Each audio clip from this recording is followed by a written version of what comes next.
జై బాలయ్య జై డాగు మహారాజ్ మ్యూజియం కానీ చించ ఊరికి చించేస్తా అంతే ఊరిక జై బాలయ్య బాబు. బాలయ్య బాబు కొట్టిన వాళ్ళు లేడు తెలుగు. నరకన్న బాలకృష్ణనే, ఇట్లా ఇట్లా కొట్టాన బాలకృష్ణనే, ఇట్లా అన్న బాలకృష్ణనే అంటే ఇప్పుడే ఉంటే ఊరిక దబిడిద్ది ఇప్పుడు డాకు మహారాజ్ చూసాం బ్రో. ఇప్పటికే చాలా వరకు ఫ్యాన్స్ అయితే ప్యాంట్లు సొక్కలు మొత్తం చినిగిపోయినాయి. బాలయ్య బాబుతో పనే కాదు. బాలయ్య బాబు సంక్రాంతికి వచ్చిందంటే ఒక్కొక్క థియేటర్ పగిలిపోద్ది, సౌండ్ బాక్సులు దద్దరు వెళ్ళిపోతాయి. ఒక్కొక్కరికి ఓతకోతే సినిమా మటుకు. ఇంటర్వెల్లో ఎలా అనిపించారు? ఇంటర్వెల్కి సీన్కి అయితే బాలయ్య బాబు ఆ గుర్రం మీద ఎంట్రీ ఉంటుంది. ఇంటర్వెల్ గన్నుతో కాలుస్తుంటే రక్తాలు ఏర్లు పారుతుంటుంది. అంతే ఓల్ని ఓతకోతే మేసం తిప్పి తొడ కొట్టిందంటే సౌండ్ బాక్స్ దత్తు వెళ్ళిపోవాలంటే బాలయ్య బాబు దెబ్బకి. జై బాలయ్య బాబు, జై జై బాలయ్య బాబు, జై బాలయ్య బాబు. ఇంకా రికార్డులు గల్లంతా అయిపోతాయంటారా? దవిడే అంతే ఊరిక అంతే. Balayya Babu best dancer, Balayya Babu best actor. నటసింహంలో నటసింహం Balayya Babu. Michael Jackson dialogue ఎలా అనిపించింది? మా డైలాగ్ అయితే ఊరు సొక్కలు చెనగట్లేదు, చింపేస్తా ఇప్పుడు చించేస్తా కానీ చెనగట్లా అంతే. ఇండస్ట్రీలో ఓకే బాయ్. కాదు ప్లస్ ఏంటి అంటే క్లైమాక్స్ అదిరిపోయింది అంటున్నారు. క్లైమాక్స్ కి ఊత కోతే నా మూవీలో డాక్ మహారాజ్ మూవీలో ఓన్లీ ఊత కోతే రక్తాలు ఏర్లకి పారుతాయి. అంటే సినిమా మూవీ చూస్తే వాడికి గుండెలు పగిలిపోతాయి. డాక్ మహారాజ్ క్లైమాక్స్ చూస్తే గుండెలు పగిలిపోవాలంతే. బీజిఎం అయితే అమ్మ తమన్ గారు ఉన్న టెక్నాలజీ మొత్తం అందులోనే పెట్టాడు.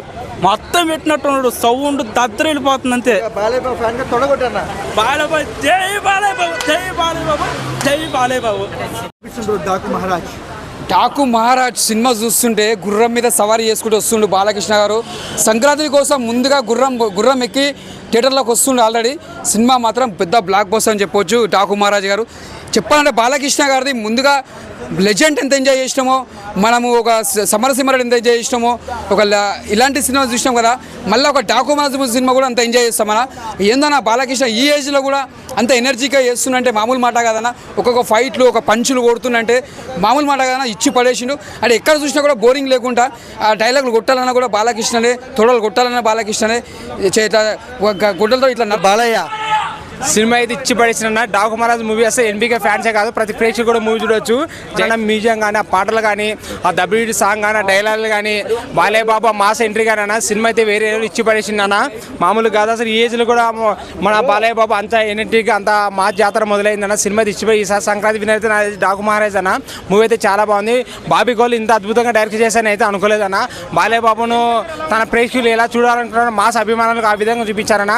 అప్పుడెప్పుడు ఒక సుల్తాన్ సినిమా, ఒక భైరవ దీపం సినిమాలో మన బాలయ్య బాబుని ఎలా చూసామో ఆ కోలు మనకి ఈ డాకు మహారాజ్ చూపించారన్న. ఆ బీజిఎం కానీ, మనకు ఆ డ్యాన్స్, మా ఫైట్లు కానీ అసలు మామూలుగా రమ్మ జీవితం మాసమ్మ ముగ్గురునే మన బాలయ్య బాబు అనే ఎన్బీకే ఫ్యాన్స్ అనే జాతర మొదలైందన్న. ఈసారి సంక్రాంతి వినడానికి డాకు మహారాజ్ అన్న. జై బాలయ్య బాబు.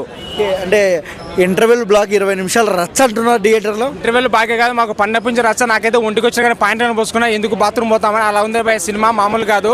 డాకు మహారాజ్ అంటే బాలయ్య బాబు, బాలయ్య బాబు అంటే డాకు మహారాజ్ అన్న. టాలీవుడ్ ఇండస్ట్రీలో నెంబర్ 1 అంటే ఓన్లీ అది ఎన్బీకేనే. వాళ్ళ తర్వాత ఏ ఫ్యామిలీ అయినా భయ సినిమా ఇచ్చి పడేసి జై డాకు మహారాజ్. అంటే ఎలాంటి కలెక్షన్స్ రావచ్చు డాకు మహారాజ్? కలెక్షన్ అంటే అది చెప్పలేం భయ. అది కలెక్షన్ పరంగా అయితే బాలయ్య స్టామినాని బట్టి, బాలయ్య స్టామినాకు ఆయన మార్కెట్ ఏ విధంగా ఉందో ఆయన మార్కెట్గా ట్రిపుల్ రావచ్చు. కలెక్షన్ పరంగా అయితే అది ముందుకు సాగిపోవచ్చు భయ. అది ఎక్కువ కలెక్షన్ కొట్టాలైతే నేనైతే కోరుకున్నా భయ. జై బాలయ్య.